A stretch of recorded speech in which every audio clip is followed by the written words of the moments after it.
The reason I got that out was because I wanted to get to this, right? So, Kev, you might have a view on this. Go on, I'm not with this. Neil Francis calling this morning. The selection of mediocre imports ahead of Irishmen has to stop. Oh, God. Klein isn't good enough for South Africa, so why has he been fast-tracked onto our national team? Why is it, can I just say the original line, why is it just mediocre imports? Whether the world-class imports, they shouldn't be picked. He's saying here that unless somebody is 25% better than their direct opponent, who is Irish, I think that for imports to get into the national side, they should be 20 to 25% better than their immediate indigenous rival. Why should they being better players make them better suited to play than someone who isn't? Tyke Byrne is an infinitely superior player to Klein, but it seems that the choice of the plane ticket is down to him. Yeah, well... And Klein. Who is 25% better than who here? He's saying that, like, they've obviously made this decision to go with it, but we're getting players who aren't even good enough. Yeah, I know. I get the point. I just think it should be it should be zero tolerance, however you want to term it.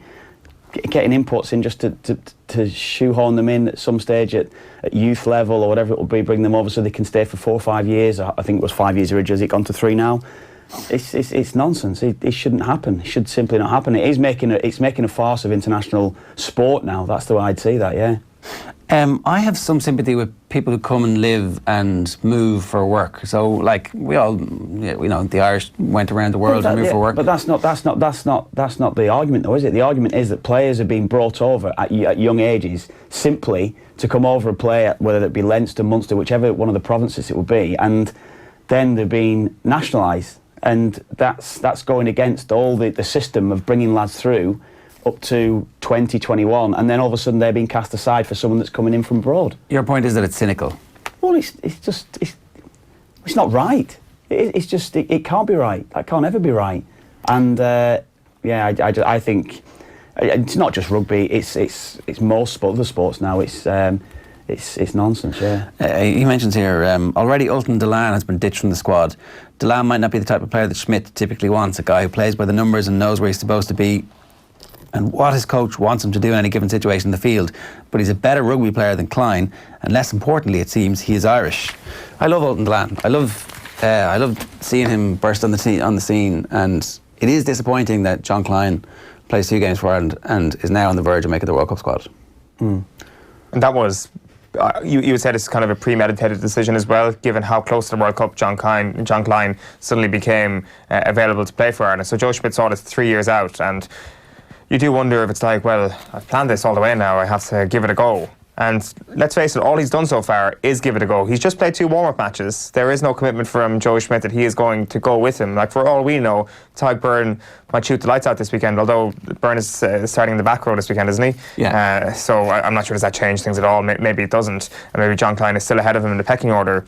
But maybe Joe Schmidt is like, that's it, 3 years, it was worth a try. He got his professional contract, he had a good life in Munster. This hasn't worked out, John, you're not coming on the World Cup. And that could happen. We do get the sense that this was down to the IRFU to make this happen, and they might actually have to stick with it now. But international sport, the big clubs, whether it be rugby, football, whichever sport you're talking about here now, it is just becoming like clubs. That's what it is.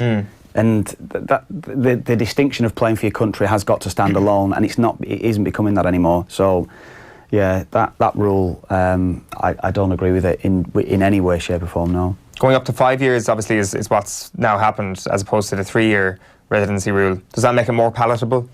No, not really, no. Jay's point is spot on, whereas if people are coming over to live and the families are living here and you become nationalised, but not when you're coming over specifically to come in and just dropped into a team at 19, 20, 21, whatever age they're going to be. I just think the whole system is skewed then.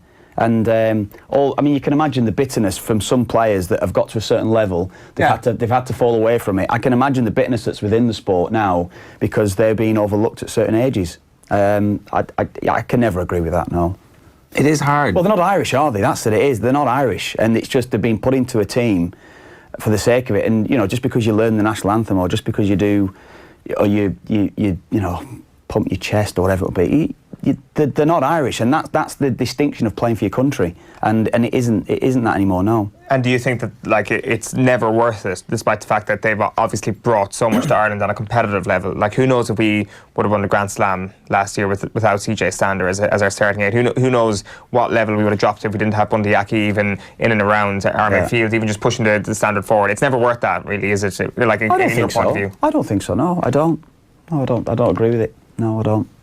Because like, it's interesting how this kind of goes in peaks and troughs, and it's obviously the time to be bringing forward that opinion as well, given John Klein's performance last weekend. I just find sometimes that the difference in timing is interesting, that after a successful Six Nations or something like that, it's not mentioned as much in certain quarters. I think it is. I think the point is he's literally taken the place of somebody on the plane in the 31-man squad, and people are slitting each other's throats in training, and they have been for the last 6 months to try and get in the squad, and he wasn't part of that setup, wasn't doing any of that kind of stuff, and now is straight in. So it's convenient to have somebody who comes in a position that you thought you weren't particularly strong. I don't know. It definitely, it is the most naked example of it happening that we've had in such a long period of time. Because of the timing of it. Yeah. It was, it's fairly obvious what's happened here, that he has just become naturalised just in time for the World Cup. And the Sun this morning goes with Kenny's not so keen to talk